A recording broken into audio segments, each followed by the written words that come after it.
Okay, well, welcome back to the second video of Module 2, and we're going to continue to talk about those science and engineering practices, that are such the key of what we're trying to get our students to be able to do from our science class with those facts that we've been teaching them. All right, and so we talked first about asking questions and defining problems and developing and using models. This time we're going to move on to the next three. And the first of those that I want to really talk about is this planning and carrying out investigations. How do you do that? Because that's something that scientists and engineers do, and they work collaborative as well as individually. So there's some group work here. Okay. And so how do you do that in class? Well, okay, I emphasize not just the carrying out investigations, but the planning them. Okay. That's really the key here.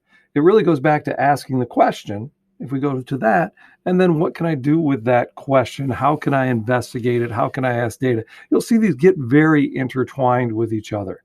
The skills can't really exist in a vacuum, but we've defined them because they do have some specific elements of their own, okay? And so that can be as simple as taking kids to the garden. Okay, if you got a school garden, going out there, it may be talking live to researchers, asking them what's going on in the classroom.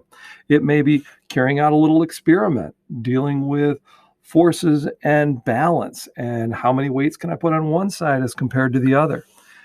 Okay, it may just learning to do research. Okay, we do projects where students pick their own research projects and they make things, they solve it. That whole idea of going through a project from beginning to end, we call it a personal interest project. Sometimes it's woodworking, sometimes it's researching social justice. It's learning to make things with my hands, research it with my head, or change something with my heart.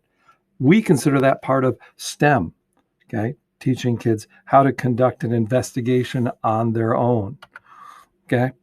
Maybe you're tied in with some citizens research. We work with the GLOBE program extensively. I love GLOBE, all about citizen science. This project happened to be experimenting and working with Zika scientists, trying to identify whether there's a specific species of larval mosquito present in our ecosystem up here in Vermont. Okay, we studied them. We've monitored the weather. It turns out the temperature is very key to get the hatch of those larvae. And so GLOBE let us carry that out. Students experiencing what genuine science looks like. Though they're down the bottom, they're making their mosquito traps. Okay. Analyzing, interpreting data is another skill. Okay. That grows naturally from your experiment, right? Okay. And so, yeah, taking a look and saying, okay, I've got all this data. Can I make graphs with it? Can I visualize it? What does it mean, this mass of numbers? It's just purely living in mathematics sometimes. But if we tie it in with STEM, those graphs have some meaning and some purpose. Okay? And so it may be collecting some data and making graphs. It may be interpreting graphs. Okay? It may be building something and studying it. It may just be learning. The book Zoom is all about order and sequence and making sense of a ton of data. A piece of literature is a piece of data. Words are a piece of data. Can we organize it and understand it and analyze it? Okay, going back to that garden, keeping a journal, asking questions and saying, oh, I wonder how I could study that. Are these leaves going to grow? When do they hatch? How many comes out of this? How long does it take for the seed to sprout? Those are all investigations that can be naturally and inquisitively done. But we need to teach students the difference between just watching something happening and running an experiment. That's the learning. Okay. And the third is learn to use mathematics and computer thinking. Okay. And so with that, it is mathematics and computation are just the language of science. And so we're trying to learn how to do that, how to analyze data, how to recognize data, how to connect relationships, okay? And that may be as simple as understanding latitude and longitude and taking pictures. It may be understanding what is addition, subtraction, multiplication, division, all those pieces, okay? It may be collecting data as simple as when's your birthday and what are your favorite things and analyzing that data, or it may be doing analysis on an actual computer.